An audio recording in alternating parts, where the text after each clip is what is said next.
Nè con tình anh tập sao tới vậy vậy nè côនេះប្រកាសจะទៅតាមរកហាន់ស៊ីងហើយមិនក៏បោះមិនខត់គេបើសិនជាមានរឿងអីកើតឡើងយើងដោះស្រាយជាមួយឪពុកម្ដាយគេយ៉ាងមិនកើតទៅហើយ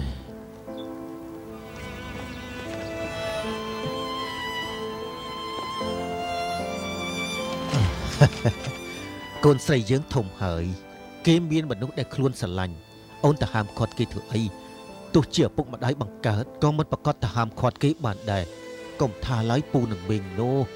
ឪពុកម្ដាយនាងស្លាប់នាងមកពឹងពាក់ពួកយើងសពថ្ងៃដូចជាឪពុកម្ដាយបង្កើតរបស់នាងអញ្ចឹងត្រូវតែជួយគិតគូរអនាគតរបស់នាងមិនចង់ឃើញនាងធ្លាក់នៅក្នុងរណ្ដៅភ្លើងរៀបការជាមួយហាន់ស៊ីងក្រីក្រយ៉ាងនេះទេមានរឿងអីថាមិនបានហ៎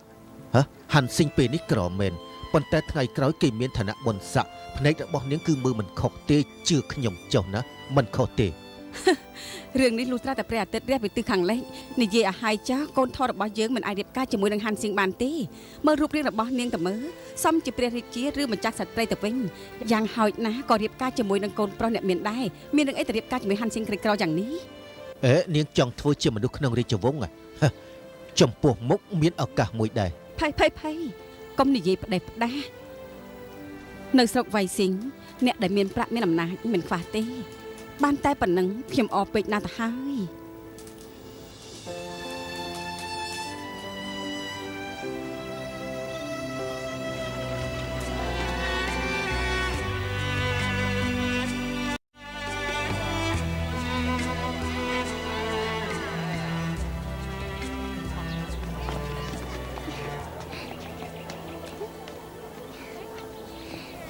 ណានាងទៅណាហ្នឹងឈប់សិនមកចង់ទៅណាឈប់សនដល់បងតិចទៅដល់បងតិចទៅ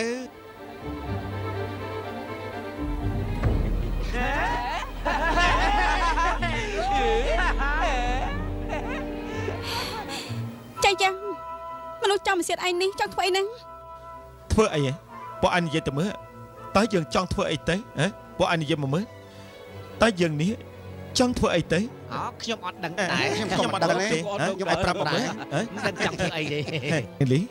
អ្នកនាងនិយាយទៅមើលជួបមនុស្សស្អាតដូចជានាងអញ្ចឹងខ្ញុំចង់ធ្វើអីខ្លះទេអូបាយបងផងណែវាយយើងឲ្យចង់រត់ទេរត់យ៉ាងមិនកើតទេរត់ត្រូវរត់ទៅណាឲ្យយើងថាមួយសិនទើបអាចទៅវិញបានត្រូវហើយថាមួយទៅណាស្គៀបអូនស្ងាយឲ្យបងមួយទៅណាស្គៀបបុតល្មមហ្នឹងណាស្គៀបមើល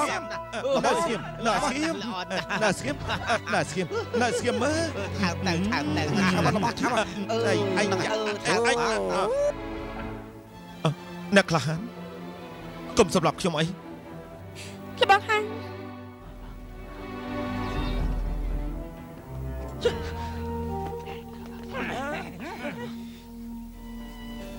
ការពិតក៏អញទេថ្ងៃនេះបើសិនជាឯងកូនបើឯងសម្លាប់យើងមកឲ្យចាប់ឡើងចាប់មកសម្លាប់ទៅមិនក៏មិនសម្លាប់ទៅគាត់ធ្វើស្អីហ្នឹងសម្លាប់ទៅបើគាត់បើសម្លាប់ហាន់ស៊ីងថ្ងៃនេះឯងត្រូវតែសម្លាប់យើងបើមិនចឹងទេឯងត្រូវតែវាក្រំជើងរបស់យើងបើមិនចឹងឯងទៅណាមិនរួចទេយ៉ាងម៉េចម៉ែគាត់ទៅណាបានវាក្រំជើងទៅវាក្រំជើងស្លាប់យ៉ាងម៉េចតើ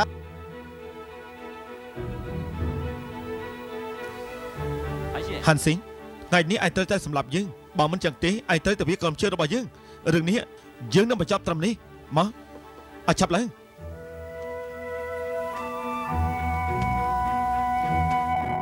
ណែ ពួកឯងគិតទេ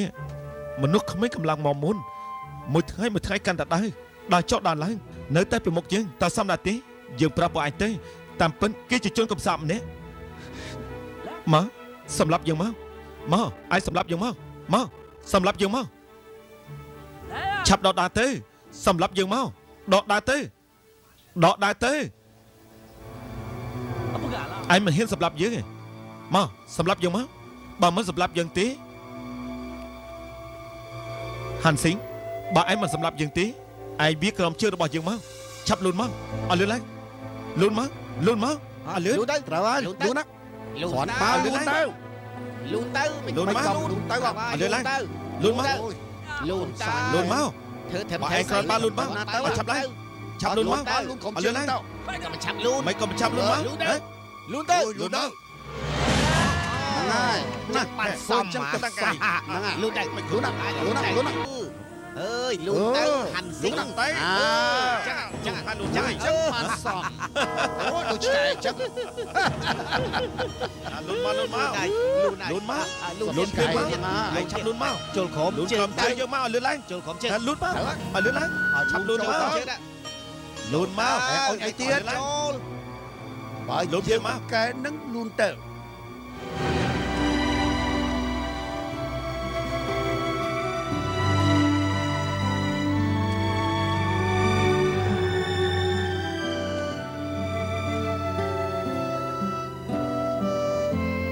អឺ ល្អណាស់ ចឹង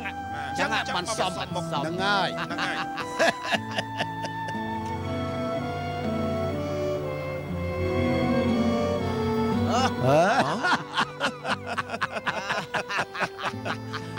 សមមកហើយ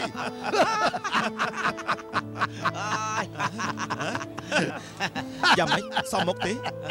សមមកហ្នឹងហើយ សមមកហើយ ចឹងផ្ដេសផ្ដាស់ លូន ពេក ចឹងដូចឆ្កែចឹង ហ្នឹងហើយ ក្រុមជើងគេ ហ្នឹង ចឹង សមមុខឲ្យ អត់ដឹង អត់មិនគួរ ធ្វើប្រុសដែរ ក្រុមជើង មិនទៅលូនក្រុមជើង លូនចឹងអី មែន លូនជា អូយផ្សោះផ្ដាស់មើល ដែរ ហ៎មនុស្សកំសា អូទៅហើយហ្នឹងហើយ អើយទៅ ហ្នឹងហើយ ទៅ ខ្លួនជាប្រុសដែរលូនក្រុមជើងគេហ្នឹងសមហើយ ដាស់មែន របស់ហាន ហើយ តោះតោះចាំរឿងហើយទៅផ្ទះយើង ទៅផ្ទះវិញ គោតែតោះទៅផ្ទះ ទៅ យ៉ាប់មែនតែ ទៅ យើង យើង ទៅយើងទៅ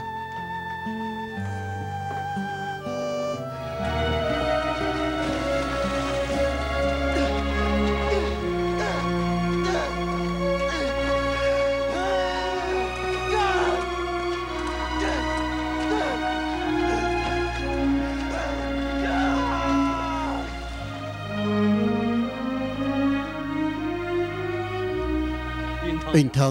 ទៅយកស្រាមកថ្ងៃនេះយើងត្រូវតែផឹកឲ្យសប្បាយម្ដង លោកគ្រូកូនសិស្សលោកគ្រូត្រូវគេមើលងាយមើលថោកលោកគ្រូមិនយល់ថាជារឿងអៀនខ្មែរ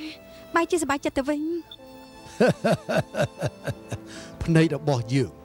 ស្មានមនុស្សមិនខុសទេអាចទ្រាំរឿងអ្នកដទៃដែលទ្រាំមិនបានទើបអាចធ្វើអីដែលអ្នកដទៃធ្វើមិនបានដែរមនុស្សមិនធម្មតាធ្វើកិច្ចការអីក៏មិនធម្មតាដែរ ហានស៊ីងពិតជាមនុស្សមានទេពកោសល្យប្លែកខុសពីធម្មតា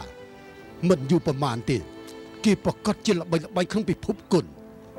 អ៊ីងថាថ្ងៃនេះយើងគួរតែផឹកឲ្យបានសប្បាយម្ដង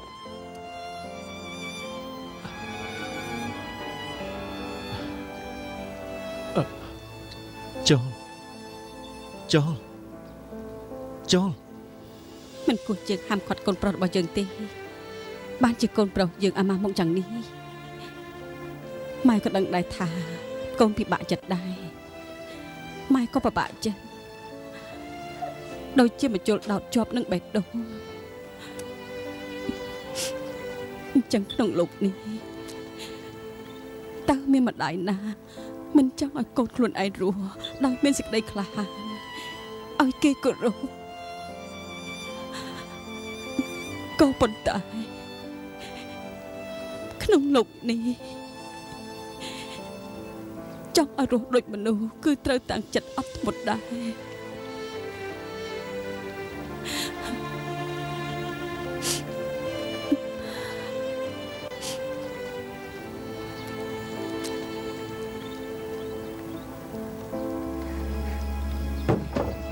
ចាញ់ លោកអ៊ំអូនាងមកហើយហាន់ស៊ីងបានធូរស្រាលហើយណាអរគុណនាងណាក្នុងខ្លួនមិនក្តៅប្រហែលទេប៉ុន្តែគេចេះតែនិយាយផ្ដេសផ្ដាអ្នកនាងជើញជួលក្នុងមក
ណែ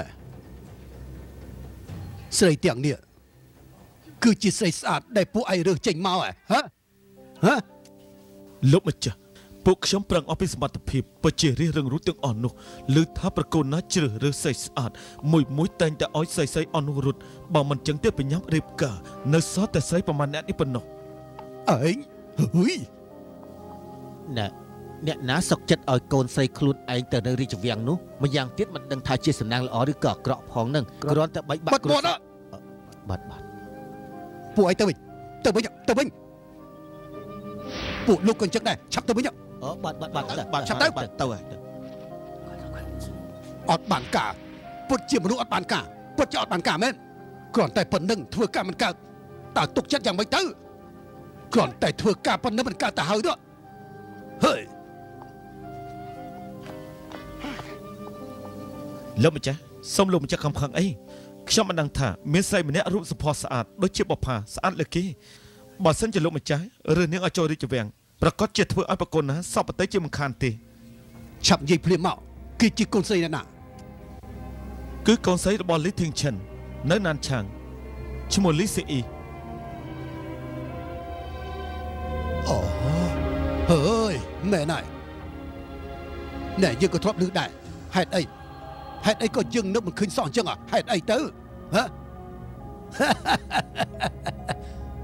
ណែលោកមេកងវាំង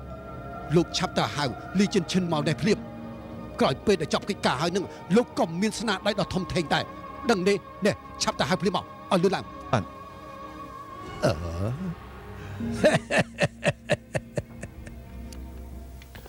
លោកម្ចាស់ អូហូលីចិនឈិន យើងសូមអបអរលោក អូលោកម្ចាស់តើលោកអបអរខ្ញុំពីរឿងអីដែរទៅ យើងឮថាលោកមានកូនស្រីមួយស្អាតដូចជាបុប្ផាសម្រស់ក៏ល្អលើសគេតើមែនទេហ៎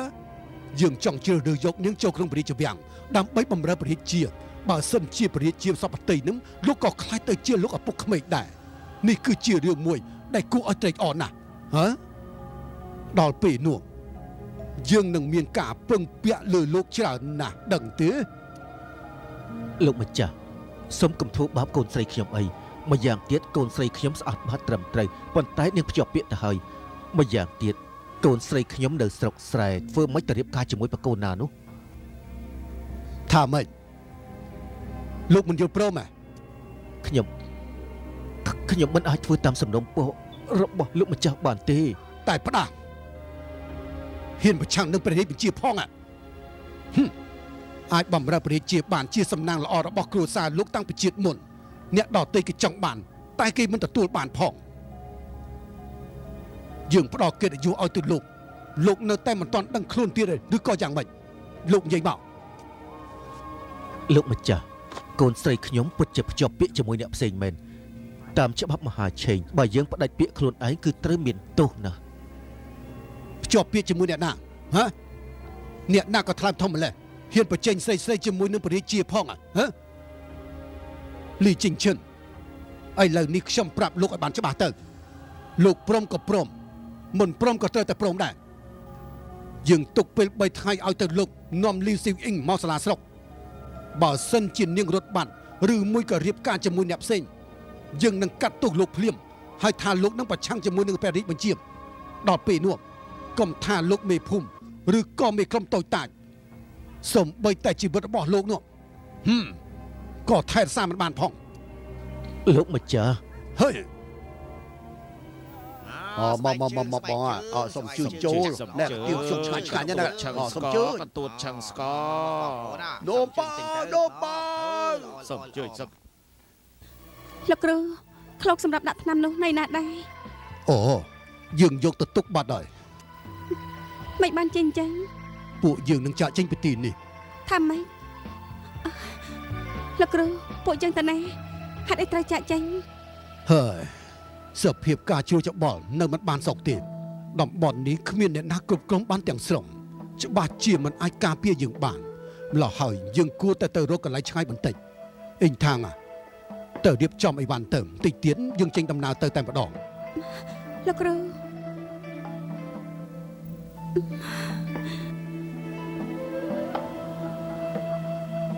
នាងមិនដាច់ចិត្តឬក៏យ៉ាងម៉េចហ៎ ខ្ញុំអ្នកប្ររបស់យើងពិតជាមានចិត្តន្ទះសានណាស់ចង់តែតដឹងអ្នកនាងលីឲ្យបានឆាប់ទេឥឡូវឃើញទេខ្ញុំលើកចំនួនមកដល់ហើយអីចាអ្នកប្រុសជេរបខំពេកចាយកិច្ចការនេះខ្ញុំមិនតាន់ពិភាក្សាជាមួយនឹងឪវាទេ ពួកយើងនៅក្នុងភូមិតែមួយតែមានបញ្ហាអីទៅតោះគ្រួសារនេះគឺស្រេចតែលើតែអ្នកបងទេជំរាបអ្នកបងទៅផុតពីអ្នកប្រុសយើងគឺគ្មានអ្នកណាល្អជាងអ្នកប្រុសទេអញ្ចឹងក៏បានខ្ញុំទៅវិញប្រាប់កូនស្រីខ្ញុំកិច្ចការនេះខ្ញុំយល់ព្រមហើយ យល់ព្រមរឿងអី បងមកចំពេលល្អណាស់បងលីវជួយលើកចំនួនទៅគ្រួសារជេដណ្ដឹងកូនស្រីយើងណា ភ្លើងឆេះដល់ផ្ទះហើយទៅនិយាយពីរឿងចំនួនស្អីទៀត ហ៎ណែអាយ៉ាមានរឿងអីកើតឡើងទៅសាលាស្រុកម្ដងដូចជាស្លាប់ម៉ែស្លាប់ឪអញ្ចឹងខ្ញុំប្រាប់បងទៅចោះកិច្ចការនេះខ្ញុំយល់ព្រមរួចទៅហើយកុំរំខានឲ្យសោះខ្ញុំមិនខ្វល់ពីបងទេ ហើយបើហាមាត់មិនរួចមិនចាំបាច់និយាយទេរឿងនៅក្នុងចិត្តនាងនឹងយើងដឹងអស់ហើយនាងនឹងហានស៊ីងគឺជាមនុស្សមាននិស្ស័យនឹងគ្នាតែឥឡូវនាងមិនទាន់ដល់ពេលទេគេនិយាយថាមានទទួលគឺមានការលះបង់បើមិនលះបង់ធ្វើយ៉ាងណាទើបបានទទួល អើហើយអ្នកបងលាវអ្នកបងមានដឹងទេលោកចៅវាយស្រុកឲ្យកូនស្រីយើងចូលវាំងបំរើព្រះគោណាណាខ្ញុំអើយ អាយ៉ាគិតយ៉ាងម៉េចទៅមិនក៏មិនប្រាប់គាត់ថាកូនស្រីរបស់យើងភ្ជាប់ពាក្យជាមួយអ្នកផ្សេងទៅហើយ ឲ្យខ្ញុំនិយាយយ៉ាងម៉េចទៅគេព្រមស្ដាប់យើងទេហ៎លោកចៅវាយស្រុកកំពុងតែសម្លឹងមើលកូនស្រីយើងទាមទារឲ្យនាងចូលវាំងបំរើព្រះគោណាបើសិនជាយើងមិនយល់ព្រមទេនោះបានន័យថាយើងត្រូវមានទោសប្រឆាំងនឹងរាជបញ្ជាត្រូវប្រហារជីវិតហ៎ អ្នកបងលីមិនបាច់ពិបាកចិត្តពេកទេលោកបងក៏មិនបាច់បារម្ភពេកដែរកិច្ចការនេះគឺស្រេចទៅលើគ្រួសារតកូលជេ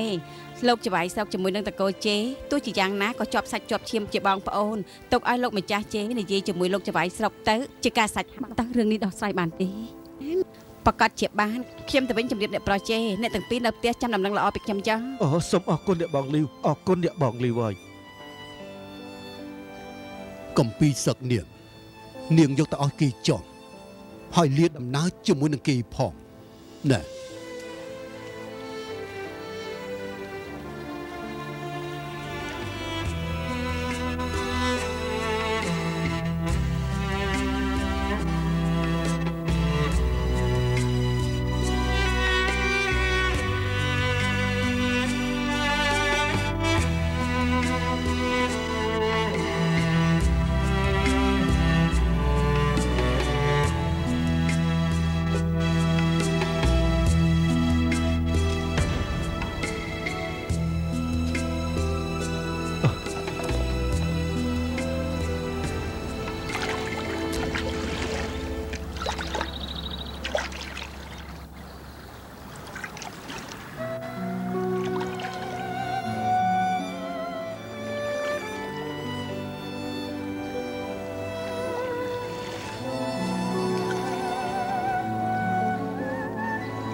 លោកគ្រូ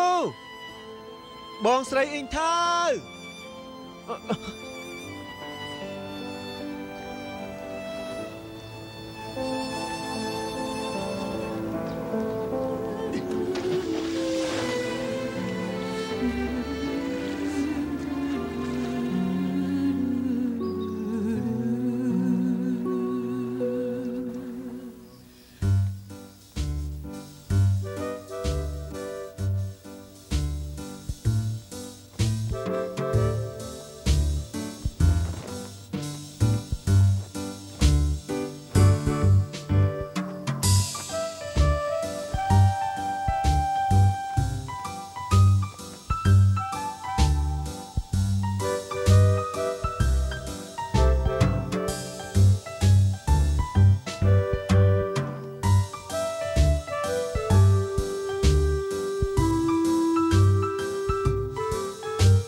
ទេ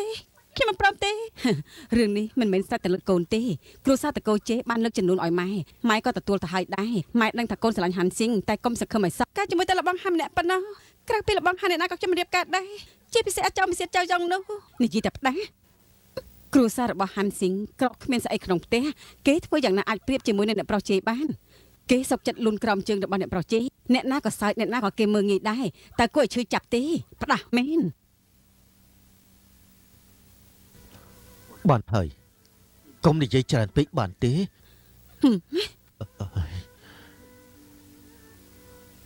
ហើយកូនស្រីពុកក៏ដឹងថាកូនមិនចូលចិត្តជេយ៉ុងទេក៏ប៉ុន្តែយើងអត់មានវិធីផ្សេងទេបើសិនមករៀបការជាមួយជេយ៉ុងកូនត្រូវតែបញ្ជូនចូលរាជវាំងហើយធ្វើអញ្ចឹងកូនសុខចិត្តទេ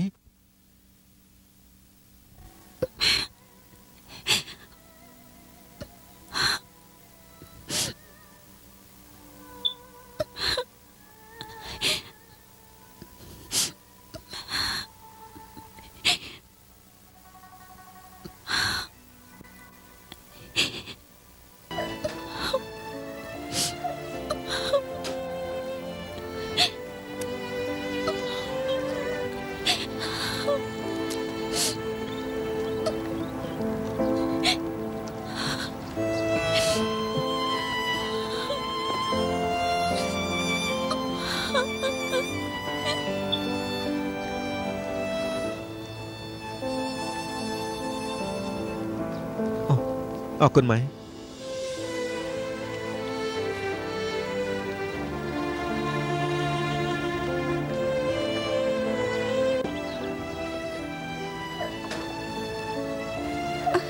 អំស្រី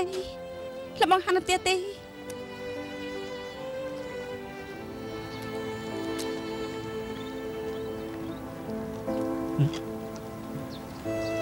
មានរឿងអី លបងហាន់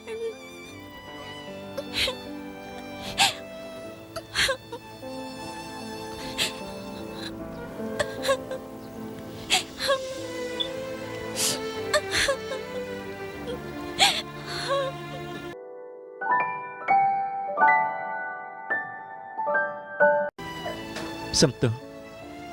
ខ្ញុំមិនអាចដណ្ដឹងនាងបានទេ ហេតុអីទៅបងមិនស្រឡាញ់ខ្ញុំទេ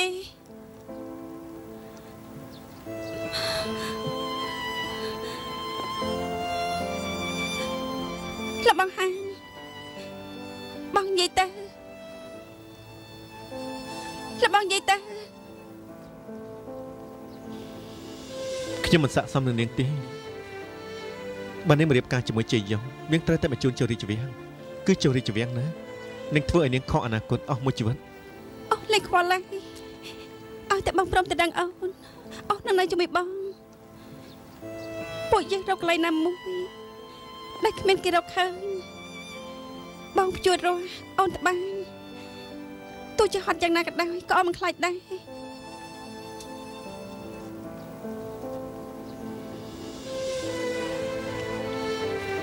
នោះមិនមែនជារបៀបនោះនៅដែលបងចង់បានទេ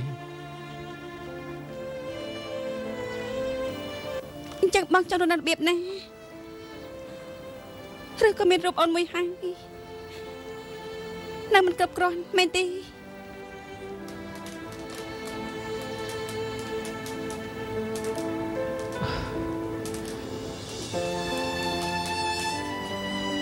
បងមិនដឹងថាត្រូវប្រាប់អូនយ៉ាងណាទេ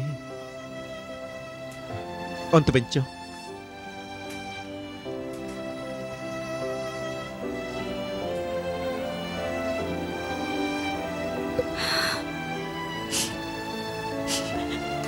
ខ្ញុំយល់ហើយ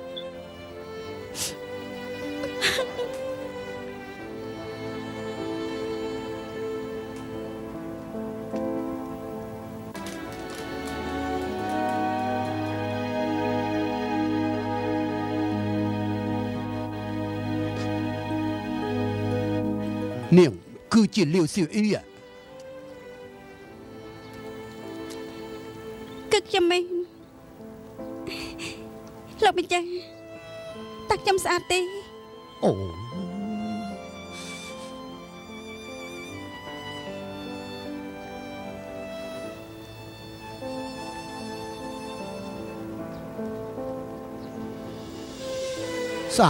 ស្អាតមែនពិតជាស្អាតមែនហើយសាច់សខ្ចីតែម្ដងហើយនេះគេពិតជាធ្លាប់លឺមិនស្មាននឹងខ្ញុំបានជួបទេឥឡូវនេះបានជួបហើយ លោកម្ចាស់យល់ថាប្រកូនណាឃើញខ្ញុំហើយសប្បាយប្រទេសទេ អូពិតមែនហើយបកគោណាប្រកាសជាសប្បាយប្រតិហើយយើងលាក់បាំងអីយើងមិនដែលឃើញស្រីណាស្អាតដូចជានាងទេនាងស្អាតលើកគេតែម្ដងហើយនាង បើសិនជាប្រកូនណាសប្តិប្រកាសជាឡើងបនស័កឲ្យទៅលោកហើយមែនទេ ពិតមែនហើយមិននឹកស្មានថានាងសៀវអ៊ីយល់ពីចិត្តខ្ញុំយ៉ាងនេះសោះនេះជាសំណាក់របស់ខ្ញុំហើយ អាយ៉ាកូនស្រីម៉ែកូនស្រីមិនបានជាកូនទៅចោលម៉ែមិនរវល់នឹងពុកម៉ែយ៉ាងនេះឲ្យពុកម៉ែគិតយ៉ាងម៉េចទៅកូនស្រីម៉ែ ម្ចាស់កូនស្រីខ្ញុំនៅក្មេងណាស់កុំជឿសម្ដីនាងឲ្យសោះ លោកម្ចាស់រឿងនេះលោកម្ចាស់ក៏បានយល់ព្រមនឹងខ្ញុំដែរសូមលោកម្ចាស់កុំដកគំនិតអសោះ ឈប់និយាយតទៅទៀតអ្នកទាំងអស់គ្នានិយាយជាមួយខ្ញុំរបៀបនេះយើងគួរតែធ្វើយ៉ាងណាមិនចាំបាច់ពួកឯងនិយាយប្រាប់យើងទេយើងមិនមែនជាមន្ត្រីធ្វើបាបប្រជារាស្ត្រទេរឿងនៅក្នុងថ្ងៃនេះគឺអ្នកនាងសៀវអ៊ីស្មាក់ចិនឲ្យតែនាងបដិសេធថាទេមួយម៉ាត់យើងនឹងឲ្យនាងត្រឡប់ទៅវិញភ្លាម អូហេ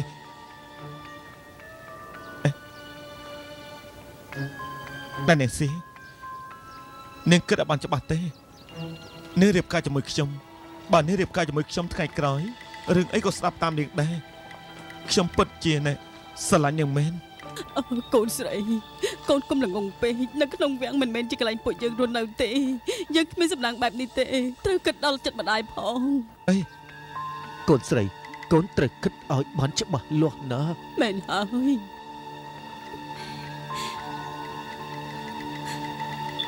ប៉ា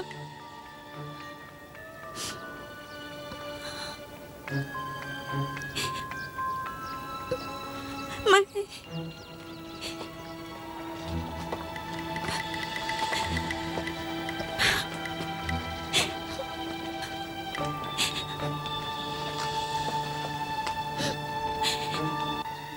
សម្រាប់ចិត្តរួចទេមិនកែប្រែទេសុខអ្នកទាំងពីរចិត្តទុកថាគ្មានកូនស្រីនេះទាំងចោះ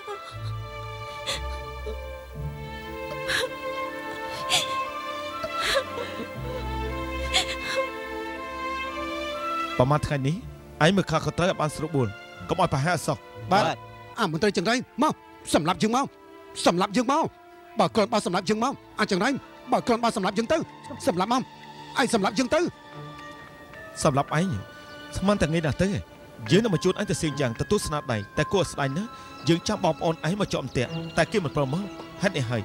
យើងត្រូវតែធ្វើដំណើរតែម្នាក់ឯង ចង្រៃយើងស្លាប់ទៅក៏យើងមិនអត់ឯងដែរមនុស្សចង្រៃឯងសម្រាប់យើងមកចុះសម្រាប់យើងមក ai sẽ khăng tới từ đó xin giảng dưới năng can đạt anh chọn đó bị nữa ai sẽ có sai mà rồi đấy ai nơi xem tới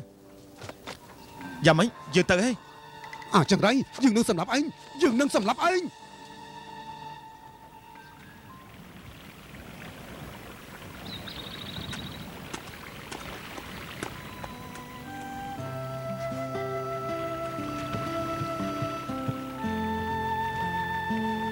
ណែយ៉ាងម៉េចខ្ញុំមានដំណឹងហើយសាលាស្រុកនឹងបញ្ជូនលបងនឹងទៅកាន់សៀងយ៉ាងបើសិនជាយើងមិនចាត់ការទេប្រកាសជាគ្មានពេលទៀតទេ ហើយចាត់ការយ៉ាងម៉េចទៅបើយើងមានគ្នាតែ3នាក់ហ្នឹង ចាំពីយប់អន្ទះយើងនៅខាងក្រៅគុកចាំនៅយើងគុកដល់វេនគ្នាពួកយើងសម្រុកចូលទៅក្នុងគុកដើម្បីជួយលបងឲ្យចេញមក ឥឡូវនេះមានតែវិធីមួយទេពួកយើងពិភាក្សាគ្នាគួរធ្វើយ៉ាងណា ល្អ គឺអញ្ចឹងណាជាដំបងពួកយើងកុំនៅផ្ដុំគ្នាយកល្អអេអ្នកណានឹងជុំសិនយើងស្មានតាអ្នកណាការពិនគឺឯងទេ ម្នាក់នេះគឺវាក្រងបាត់ជើងអាចោមអាសៀតតកោជេកាលពីថ្ងៃមុននោះតើ ឯងមកទីនេះធ្វើអី គ្មានធ្វើអីទេខ្ញុំត្រូវការនៅស្ងៀមស្ងាត់ម្នាក់ឯង អ្វីដែលពួកខ្ញុំនិយាយនេះឯងស្ដាប់ឮអស់ហើយមែនទេ ខ្ញុំស្ដាប់មិនឮទេពួកឯងជឿទេ ឯងពិតជាត្រង់មែន លបងទី2កុំនិយាយច្រើនទម្លាក់គេចូលទឹកទៅទោះបីជាមិនយករឿងយើងទៅប្រាប់សាលាស្រុកក៏យើងមិនទុកចិត្តដែរតាមវិធីរបស់ពួកឯងមិញនេះបើសិនជាយើងទៅរាយការណ៍វិញពួកឯងមិនត្រឹមតែមិនអាចជួយចុងលីមីបានទេថែមទាំងធ្វើបាបពួកឯងទៅ3នាក់ទៀតផង មិនក៏ឯងនឹងថាលបងនឹងជួយចង់លីម៉េចឯងស្គាល់គាត់ទេ យើងចង់ជួយពួកឯងតែពួកឯងបែរជាមិនជឿយើងធ្វើអញ្ចឹងតែសមទេ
លោកពូយើងចូលទៅក្នុងហូបអីហើយផឹកស្រាខ្លះទៅ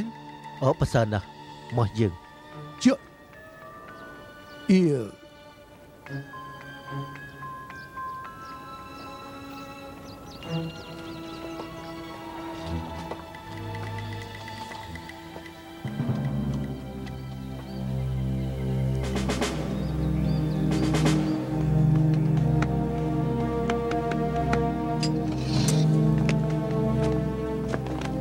លោកពូអញ្ជើញអង្គុយ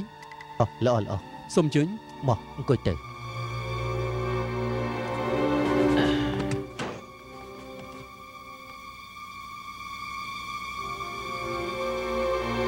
អ្នកបំរើ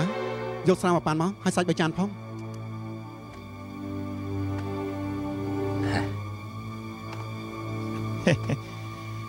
អ្នកទាំង3សូមអធិស្ឋានហាងនៅព្រៃភ្នំគ្មានស្រះហើយនឹងសាច់ចានទេសូមចេញធ្វើដំណើរទៅខាងមុខ50យោជន៍គឺដល់វាងអ៊ីងមានហាងធំសូមអ្នកទាំងអស់គ្នាធ្វើដំណើរអញ្ជើញទៅពិសានៅទីនោះឲ្យបានគ្រប់គ្រាន់ចុះ ឯងនិយាយថាម៉េចយើងឃ្លានស្ទើរតែទ្រាំលេងបានទៅហើយឯងចង់ដេញពួកយើងទៀតហ៎ អូណែ របស់ដែលនៅលើតុសាច់នឹងស្រានោះគឺជារបស់អ្នកណា របស់ទាំងអស់នោះគឺភ្ញៀវត្រូវការអស់ហើយ ឯងចង់ស្លាប់ហ៎កុំជឿឆៅអង្គុយចុះទៅ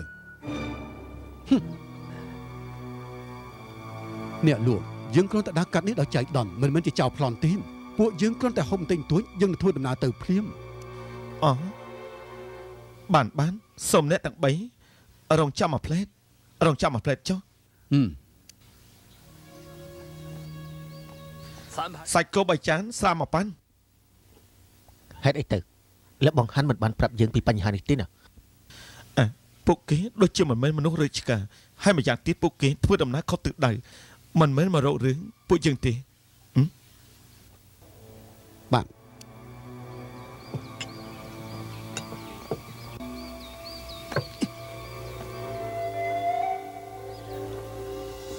ទីនេះមិនអាចនៅយូរពេកទេ មិនអីទេមានខ្ញុំនៅទីនេះហាងស្រានេះដូចជាចម្លែកមើលទៅប្រហែលជាមានរឿងអីកើតឡើងខ្លាចអីបើគេមិនធ្វើអីយើងក៏ហីទៅតែបើសិនជាគេរករឿងយើងទុកឲ្យខ្ញុំនឹងសម្លាប់ពួកគេចោលក្មួយប្រុសកុំឆេវឆាវអីមើលទៅពួកគេមិនមែនជាមនុស្សអាក្រក់ពួកយើងចាំមើលតទៅទៀតទៅ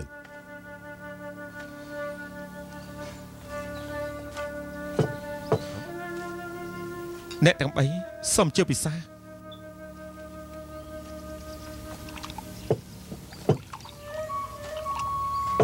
មកសុំជើញ លើកពេញលើលើក ហ្នឹងហើយ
ឲ្យចាប់ឡើងឲ្យចាប់ឡើង ដើរទៅលឿនឡើងឆាប់ទៅ តែ ដើរទៅ ដើរទៅ ដើរ ឡើងទៅ លឿន មើល ឡើង ទៅ ឆេមឆុំឆេមឆុំ ដើរទៅឲ្យលឿនត្រឹក ឲ្យចាប់ឡើង អេអូនអីទៀតហ្នឹង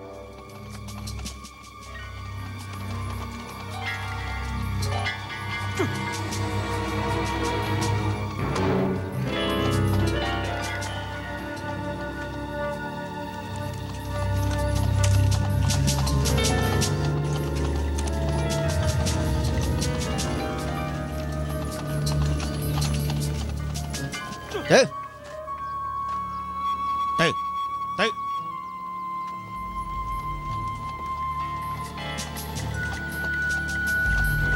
លោកបតោសូមជឿពិសាស្រាសម្រាប់មួយផ្លែសិនទៅ មែនហើយមេកង់វ៉ាងពួកយើងធ្វើដំណើរយូរណាស់ហើយគួរតែសម្រាប់មួយផ្លែតហើយរកអីហូបឲ្យឆ្អែតបន្តិចទៅជាការប្រសើរ មែនហើយធាអាកាសក្តៅណាស់សូមជឿពិសាស្រាសិនទៅឯងមិនឃើញមនុស្សនៅទីនេះទេបើសិនជាមានចោលប្លន់តើយើងគិតយ៉ាងម៉េចធ្វើដំណើរទៀតជឿ តែយើងជឿ ជឿជឿ នេះជឿខ្ញុំអីទៀត ទៅ ដើរទៅ អរេ ទៅ នេះដាស់មែន យឺលឿនឡើង ដើរទៅ អរេ